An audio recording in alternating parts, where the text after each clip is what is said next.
अल्लामा doctor Mohammad Iqbal के वालिद शेख नूर मोहम्मद ने ख्वाब में क्या देखा, सैयद मीर हसन ने आपके वालिद को क्या मशवरा दिया और अल्लामा इकबाल को मफक्र पाकिस्तान क्यों कहा जाता है। मुअज़्ज़िज़ नाज़रीन और सामईन, जानकारी में खुशामदीद। अल्लामा इकबाल की पैदाइश से चंद दिन पहले उनके वालिद शेख नूर मोहम्मद ने एक ख्वाब देखा। वो फरमाते हैं कि मैंने एक बड़े मैदान में बड़ा हजूम देखा। एक शानदार रंग का परिंदा हमारे सरों पर उड़ रहा था और हर कोई उसकी तारीफ कर रहा था और उसे पकड़ने की कोशिश कर रहा था, लेकिन कोई कामयाब ना हुआ और आखिरकार वो अपनी उड़ान से तंग आकर मेरी गोद में आ गिरा। उन्होंने इससे ये समझा कि खुदा उन्हें कोई नायाब तोहफा अता करने वाला है, तो 9 नवंबर 1877 को उनके यहाँ एक बेटा पैदा हुआ जिसका नाम उनके वालिद ने मोहम्मद इकबाल रखा। 4 साल की उम्र में इकबाल के वालिदैन ने उन्हें एक मस्जिद में भेजा जहाँ इकबाल ने कुरान पढ़ना सीखा। 5 साल की उम्र में मजहब व अदब के मुमताज आलिम सैयद मीर हसन के शागिर्द बन गए, जो सियालकोट के शहर में एक मदरसा यानी दीनी दरसगाह के सरबराह थे।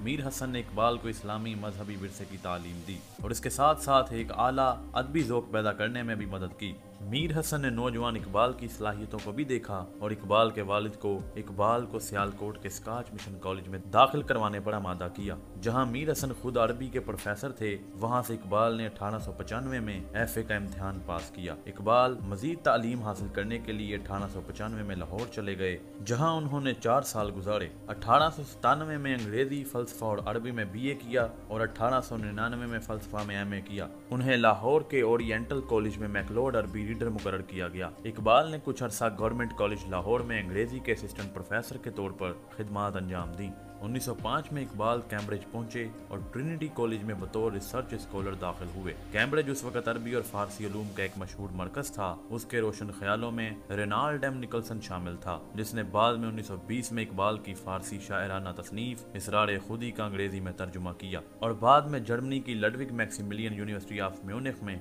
डॉक्टरेट के तालिब इल्म के तौर पर रजिस्टर हुए। इकबाल जुलाई 1908 में हिंदुस्तान वापस आए और लाहौर में कानूनी प्रैक्टिस शुरू की। शायरी और नसर दोनों में इकबाल ने इस तरह मुसलमानों की आलमी हालत ज़ार पर तवज्जो देना शुरू की और इस अमल में उनके फलसफियाना और सियासी नजरियात ने मजीद वाज़ेह शक्ल इख्तियार करना शुरू कर दी। फिक्री, तालीमी और समाजी महाजों पर बहुत ज्यादा मसरूफ होने के बाद इकबाल ने अवामी मज़ाकरे और इल्मी लेक्चर्स दिए। मजीद बड़ा अखबारात के लिए मज़ामीन लिखे। स्कूल और कॉलेज की सतह पर तलबा के लिए नसाबी कुतब की तैयारी में मुआवनत की। दुनिया भर की मुस्लिम उम्मा इकबाल की तवज्जो का एक बड़ा मरकज बन गई। एक हिंदुस्तानी कौम परस्त होने से जिसने लिखा था कि हम हिंदुस्तानी हैं और हिंदुस्तान हमारा मुल्क पूरी दुनिया में सबसे बेहतर है, उसी इकबाल ने मुस्लिम उम्मा के लिए लिखा हम मुसलमान हैं और पूरी दुनिया हमारा मुल्क है। 1926 में इकबाल लेजिस्लेटिव काउंसिल के रुकन के तौर पर मुंतखब हुए। इस ओहदे पर वो 1930 तक बरकरार रहे। इकबाल ने ऑल इंडिया मुस्लिम लीग के तरीक़ाकार के तयन में भी अहम किरदार अदा किया, जो हिंदुस्तान की सबसे बड़ी मुस्लिम सियासी जमात बनी। दिसंबर 1930 में ऑल इंडिया मुस्लिम लीग के इलाहाबाद में मुनक्कदा सालाना इजलास में डॉक्टर इकबाल ने अपना मशहूर सदारती खुतबा दिया,